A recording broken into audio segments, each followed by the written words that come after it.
Welcome back to the Culture Curriculum Chat podcast, the show where we explore stories, culture, identity, creativity, and the lived experiences that shape the world around us. I'm your host, Jebeh Edmunds, and today's episode is one that truly feels cinematic, ancestral, and deeply inspiring. 3 years ago, today's guest had a dream that changed everything. Her grandmother appeared to her and asked her to write their family's real history. At the same time, she was a violin teacher, a mother, and someone who never written a novel before. But instead of talking herself out of it, she said yes. That yes led to best-selling books, international travel, family discovery, and a story rooted in Ireland, Peru, and the Amazon rainforest. Today, I am honored to welcome author Brigid Kennedy to the podcast. Brigid, thank you so much for being here.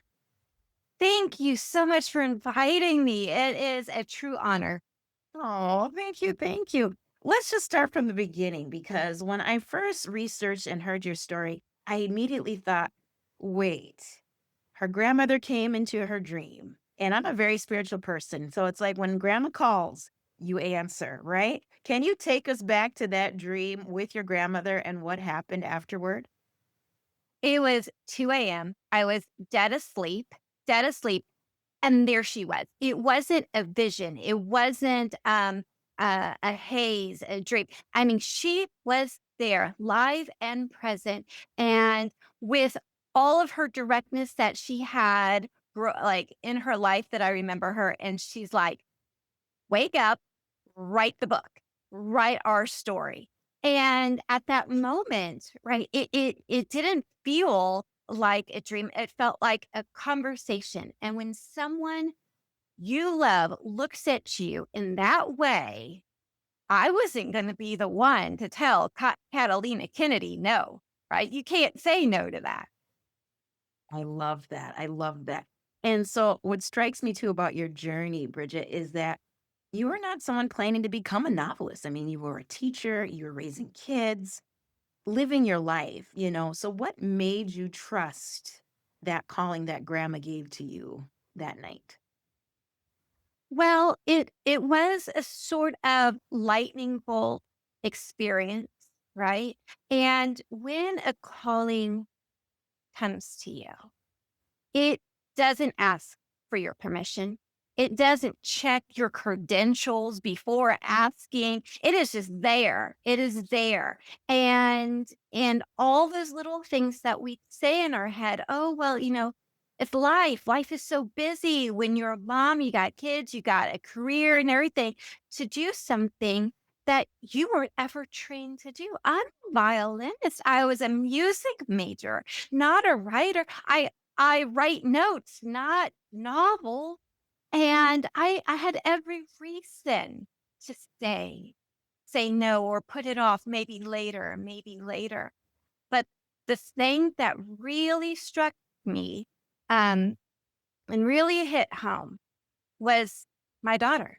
She is now 16, all grown up. She got her driver's Wow. license Oh, now. It's yeah. amazing. Right. And she was old enough now to really understand the need for finding out where you came, where your Nice. ancestors came from, your roots, your history.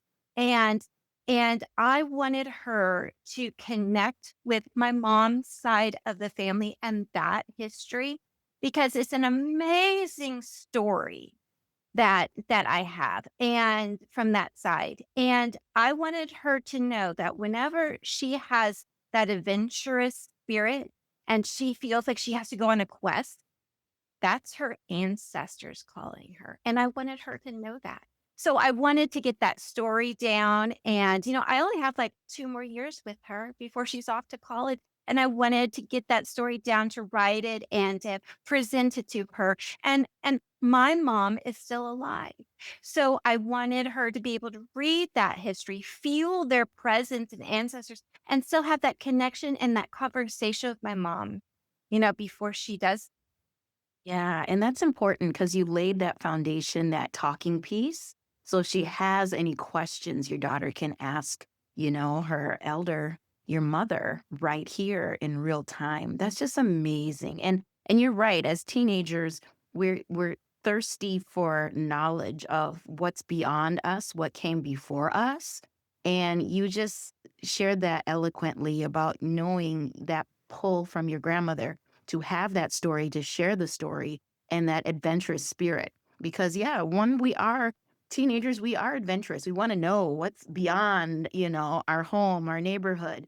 And that was just the perfect timing for you, too. I think it was divine timing for you, Bridget. That's amazing. Now, I know there's some folks who are listening that have been dreaming, sitting quietly inside of themselves, but fear convinces them that they're not qualified or experienced enough or ready enough. Did you struggle with those thoughts while you were writing as well? Oh my, imposter syndrome. And I had it bad. I had it so bad. And what I had to learn to do was to write through that doubt, right? Yes. Because if I just took the time and I analyzed my feelings, why I feel like I can't do this, and I would have talked myself out of it, right? But to Yes. take that first step, because experience only comes from doing. That's it. Nobody starts a project and knows all the answers right away. Nobody does. And all those little whispers in the back of your head that says, no, no, no, you just gotta shove them down somewhere dark. And you'll be like, I'm going to take this first step. And that's the hardest step is the first one. Every little one that comes after is a little bit easier.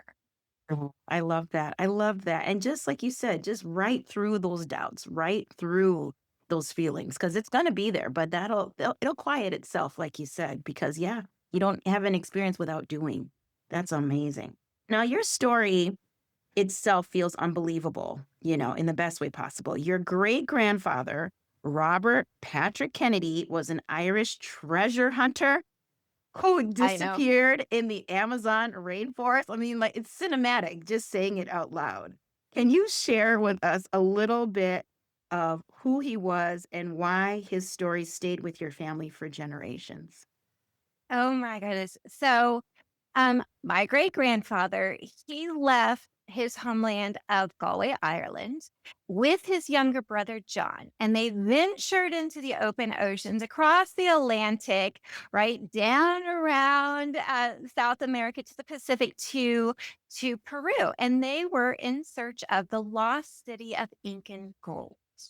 Well, to get there, you land in the port of Lima. And to get to the Amazons of Peru, you got to cross through a town called Arequipa. And that's where he met my great grandmother. They met, they fell in love. They have an amazing meeting story, which I wrote out in the novellas. Amazing meetup story.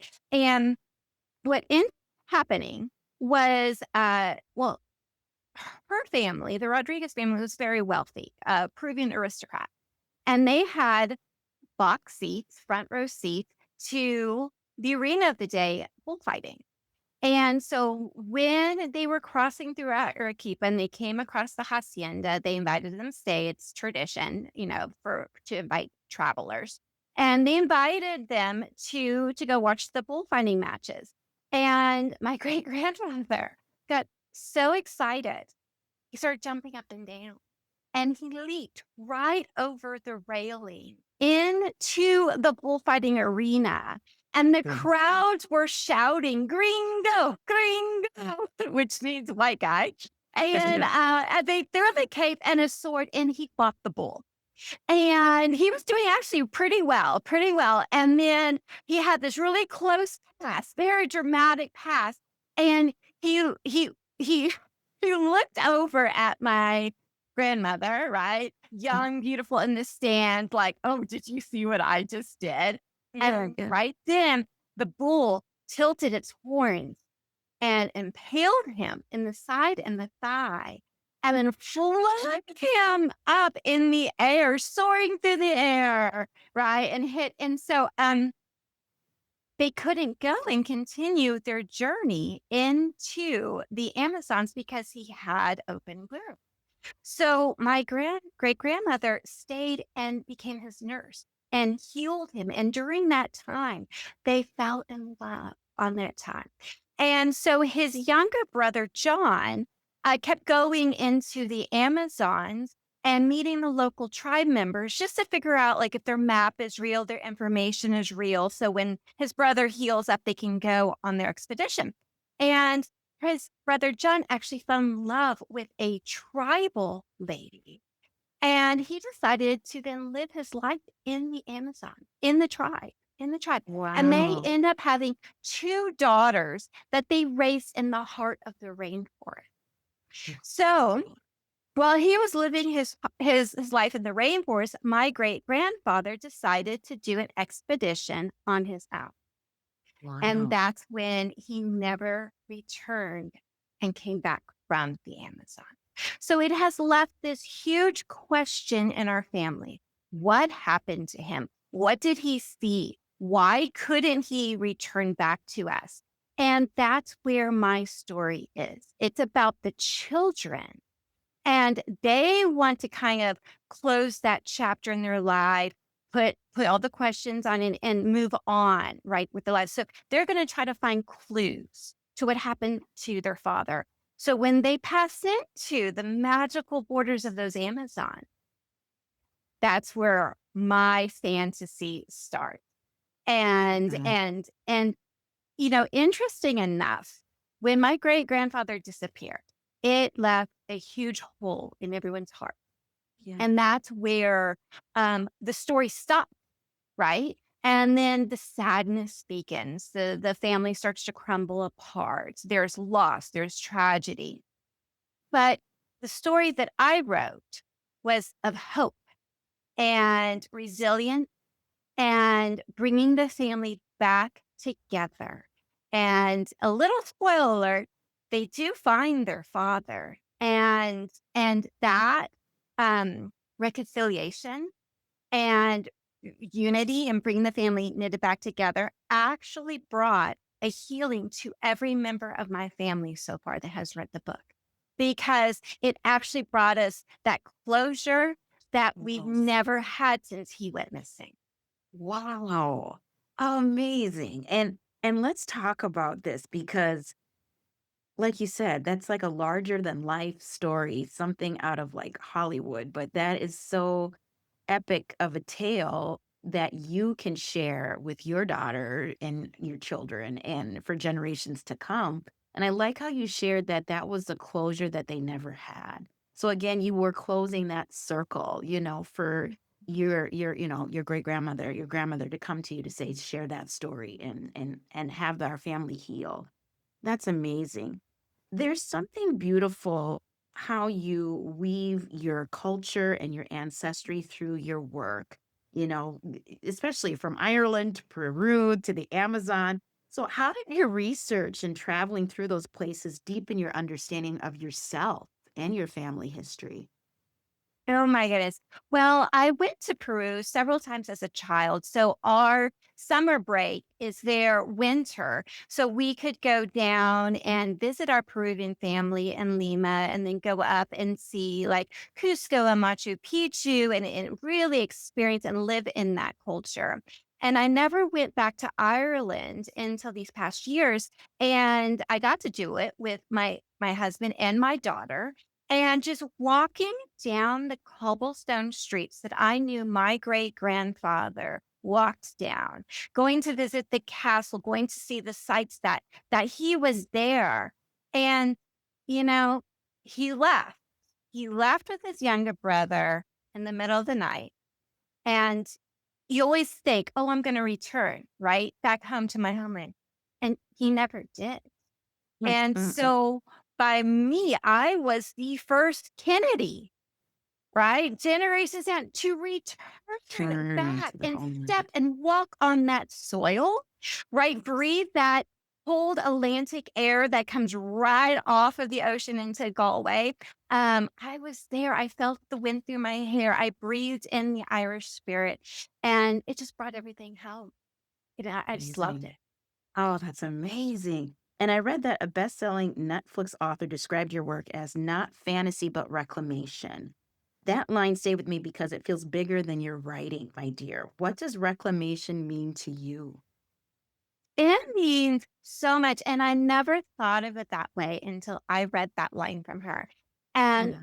I was like, "Yes." The bells of truth rang and, like, right? And I was like, I wrote my story, right? You And then I did. made a fantasy story, but with that giant hole that we had in our family and that word reclamation, I actually did that. I actually reclaimed our family history. And it's Yes. not just writing my family into the gaps where the gaps were. I mean, that reclamation statement, it just hit home in a way that I never thought it would.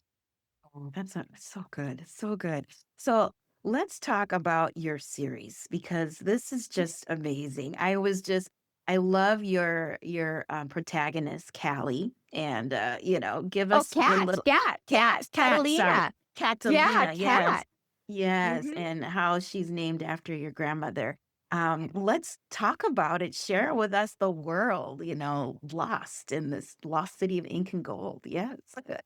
So true family history. So my great grandfather, my great grandmother, so Robert and Eudocia, when they married at St. Catalina's Monastery in 1910. And so Catalina comes from the monastery that they got married in. So that's Wow. her nickname is Cat. And so then they also had Robbie.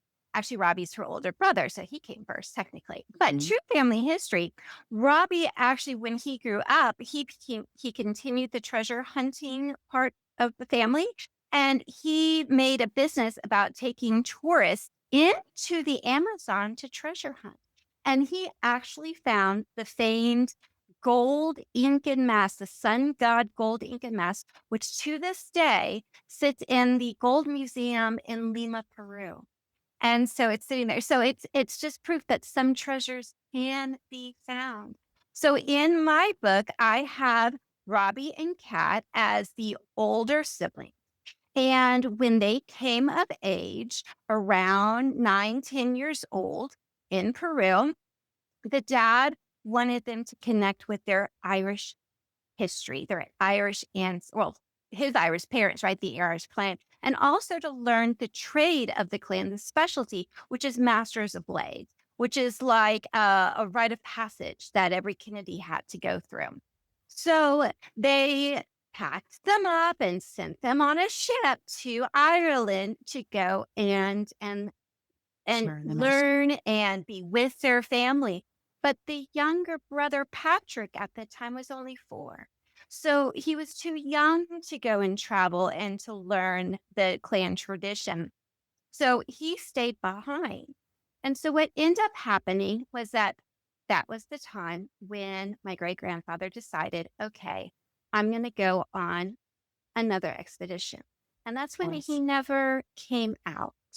Oh, And oh, and the mom was pregnant at the time, and she had a very hard pregnancy and hard, birth, and so things ended up happening, and little Patrick, he ends up being orphaned and sent to the monastery. Well, here is Kat and Robbie in Ireland.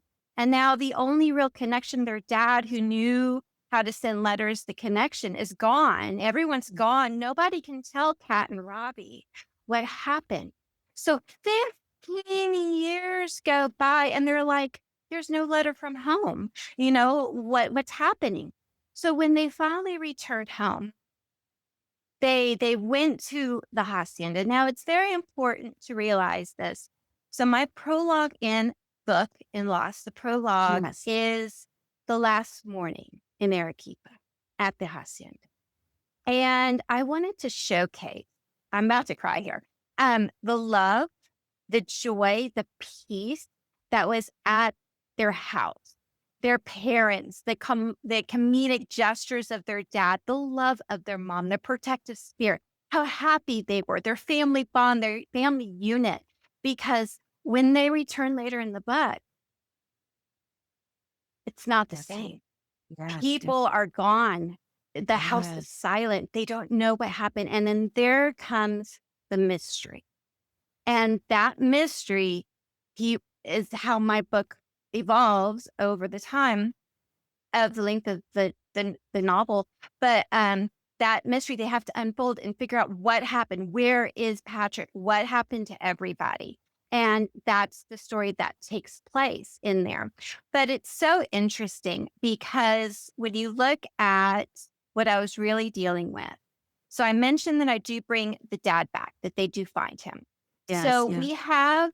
we have all these siblings and they're all dealing with this loss, especially Patrick, who was so young when he was orphaned, sent to a monastery, no family. He thought his dad left him, everybody abandoned him, right? He has all of this anger and Mhm. guilt at the world. And when he finds the dad, and everybody has their own perspective of this, when he finds the dad, he then has to confront what he assumed happened and all of his anger as a childhood to what actually happened to their dad and why the dad couldn't come back.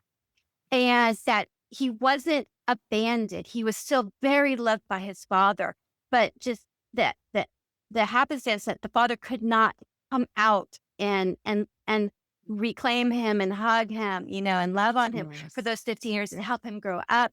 So what we have in our mind as one perspective of what happened versus when we get older, we figure out what really happened. How do we deal with Mhm. those emotions? And so each one of the siblings has this this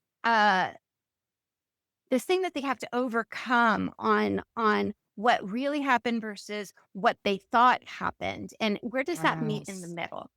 So I have Ooh, a lot of yes. heart in my book. I Yeah, a love lot of that. family things. They're all siblings. So you're going to have the sibling banter. You're going to have the love, the tears. You're going to have them wanting to strangle each other, Mhm, right? So mhm. everything Very that comes with relatable. a family, like that dark nitty gritty, it's all taken place in the book. So a lot of heart goes into it. Love that, and I just love how you speak so passionately about your characters and how multifaceted they are. Author to author, it's like, yes, we got them. You got to give them some meat in their teeth to say, oh, you think it's this way, but listen to this person's perspective. Why things were not as they all seem. Oh, I can't wait to get this book and the series because it is a series, correct? Yes, it is. Yes, it is. So one thing that I wanted to do so bad is that, your first book, you have your lifetime to write your first book. Yes. But once your first book is out, and if you become famous, and if you get a literary agent and a big publishing house, you then like have 2 months to write the next book. And so I always, not always, I find regularly in book series I love. The first book is always fantastic. And then the second book, and the third book, but then like the fourth book, like they come back, right? With that great authorship that they had in the first one. So I did not want that to happen to me. So I Yeah. actually wrote book one, the novella series that accompanies book one, which is called Untold. So it's the untold stories in between the pages. So Got if it. somebody just wanted that fast paced action adventure with tons of heart book, it's all here, right? But some readers are a little, they like to go in a little deeper, really know the behind the scenes, the behind the stories, what happened to them with when they were younger. That's in the novella series. So that is the untold stories. And I also have a bonus chapter, it's a beautiful chapter about the villain in my book, told through his point of view. And so then So you're like, wait a minute, is he really the villain? And so you Mm. see it in a completely different perspective. And I wanted that to happen because going into book two, which I already finished, is a wonderful series. Now, I love doing real history, my family history, real history. And I love putting the Kennedy family into those historic gaps. So, Yes. true story. In Okay. 1820 was the Peruvian Revolution Yeah. because Spain was taking over the conquistadors and everything. So Spain was Mhm. taking over and controlling. So there was the big Peruvian Revolution, and the Spaniards were like, we have all these riches in gold. We need to get all of the gold out of Peru and just send it on a ship somewhere to like Mexico just to get it out because we feel this revolution happening. So they got all the gold, the Virgin Mary statues, everything that they could get their hands on, and they hired a British ship called the Mary Dear. Mhm. And they hired this crew to take the gold up to Mexico. Now, when they loaded it on, they also put some Spanish soldiers on and some Peruvian priests on Mhm. board.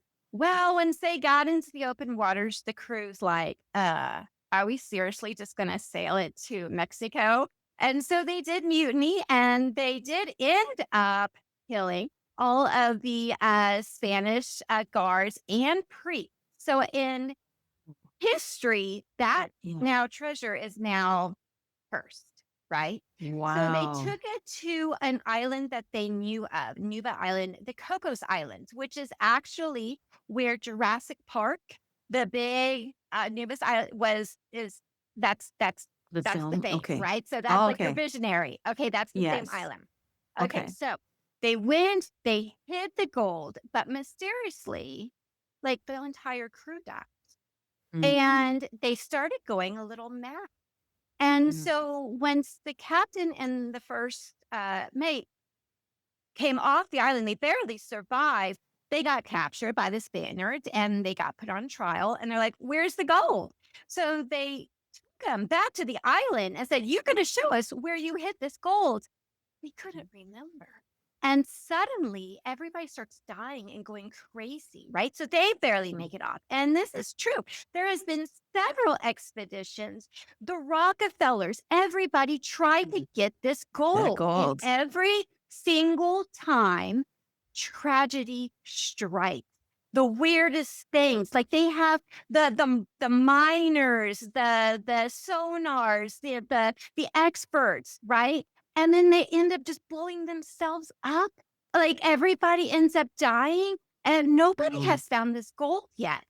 Oh So my there's goodness. where that's my gap. So I wrote the Yes. Kennedys into this mystery. And so what I have is that there's something more deadly on that island that anybody could imagine. And it causes everybody, this magic in there, to go crazy. Well, the Kennedys are known treasure hunters. They get captured by pirates on the open seas. They get taken to this island and says, "You find this treasure or we're going to kill your family members one by one." Right? So the Kennedys, Wow. they don't break, right? They go for it. And so they're They like, go "Okay, for we it. got to find this treasure for these guys so we can get off and get on to Ireland." And that's where my book two is. So it's all about Oh. open seas, pirates finding lost treasures, the Jurassic Yeah. Park island, right? So you're Yes. visual on there. Yes. Yes. And and so the thing is that the Kennedys, they have a longtime rival. And this rival is more complex than anybody realizes. And he's Mm. chasing them through continents, right? Because he has an old grudge against them that he's also hunting something Mm. that Cat has. And so at the island, they all meet up again, and the Kennedys, they don't win. They don't win. Mm. And I'm Mm. going to leave it there. And Okay. so the my book three that I wrote is Solon, which is the Solon legacy of Ireland. And they all have to go back to Ireland because their big rival beat them there and it's already Mm. taken over. And so they have to reclaim their legacy. But it's interesting because, I talked about how the great my great grandfather left Ireland, right? He Mhm, left in the mhm. middle of the night. Well, Yes. he's the heir to the clan, the big Kennedy clan, which is Yeah. kind of like the leaders of Galway. And when he Yes. returns, he's not so sure what the clan is going to think about him anymore or Yes, accept after him he because left. he left, He right? left, And so yes. there's all these complex feelings about Mhm. returning back to Ireland that I put in there. So book 3 is the Battle of Ireland. It's huge, it's complex. There's a lot. There's 21 characters. 21 characters to balance out Wow. and give character arcs and stories and Yes, heart, it's a the lot. part Yes. where a reader will read a passage and stand up and cheer for that character that you mentioned, right? That's a lot of ties to put It's a into. lot. Yes. Yeah, and then book 4, I already have completely drafted out. I haven't written it out, but it's all there. It's gonna be mind-blowing, it's gonna be epic, Can't it's gonna be wait. exactly what you expect, the last series of this huge journey that the Kennedys go on. Oh, that is amazing, Bridget. I can't wait to get my copy on all of these books. And I know, like you said, with 21 characters to have their arc, their background, and then you got to stitch it into, and I'm going to put my little metaphor into your own melody, Oh, Miss Violinist. So yeah, people I can love that. follow the story and still understand the complexities of each person is, and because we're all complex people, so it's just amazing. Oh my goodness, I could talk to you all day, Bridget. Thank you, thank you.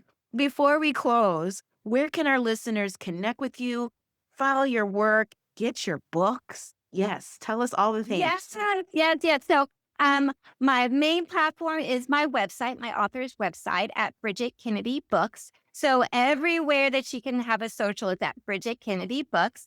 And on my website, it will give you all of the links to buying the book onto Amazon, Kindle, Kindle Unlimited, Apple, Barnes and Nobles, Balboa Press. It has my audiobook on there. I actually did my own audiobook. And since I am a musician, I composed my own theme music and soundtrack to it. So it is hitting, it is lit, it's so great. It And is good. um, and then all the TikTok socials are all Brigid Kennedy books. And the one thing that I do want all of your listeners to go to is my YouTube channel because I made a very special episode series where I read each one of these chapters and I go behind the scenes and I talk about what is really written in between those words, what seed am I planting for later, and then I pull out my family history. I show you the pictures of my family. This is the actual Robert and Kennedy. These are the wedding pictures of my great grandparents. We go through all the nitty gritty on that. And you mentioned how it seems like my characters are so vibrant and alive. It's because they like have conversations in my Yes. head all day long. And I Mhm. actually give you a sneak peek about what is going on in my head as I talk to my characters, which is completely hilarious. I have my merch that I display also in there. So it's titled an author's dream because it really is my dream just to talk about my world, just like how we're doing today, and just to Yes. stay in it and just get all those Yes. positive vibes from it, get the tears from it, get the heart from it. And so check out the YouTube channel, like and subscribe. And my first book, Lost, is out and available. I love that. Oh my gosh, thank you, Bridget. And I'll have all of Bridget's book world in our description and our show notes so everybody can follow you. I love how you shared about going behind the scenes as an author as well. People are always asking, what was your creative writing experience? Tell us more about your journey. And I have my characters in my mind too. Sometimes they're in the car with me, there's that random thought I got to write down. So I love how you share that with bringing your family history, and you can just see it in your spirit how you're just so profound. And I feel like you did answer that assignment from your grandmother, and she's Mhm. just sitting there going, yep, yep, I knew she would be the one to tell our story. And I feel that too with my family too, of telling our Liberian culture and history for the masses. So yeah, Wow. I am just so proud of you. Keep doing what you're doing, Bridget. And again, thank you again for being on our show and joining me today.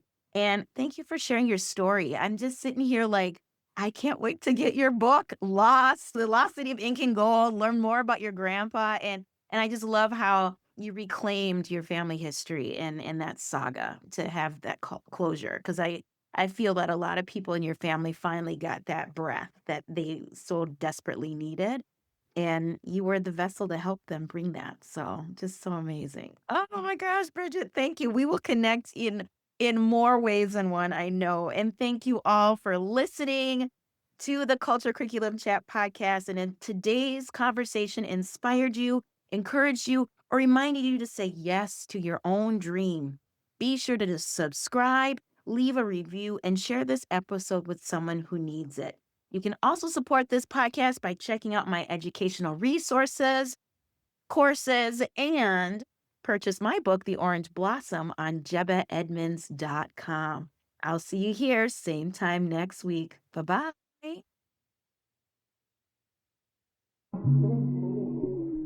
Navi.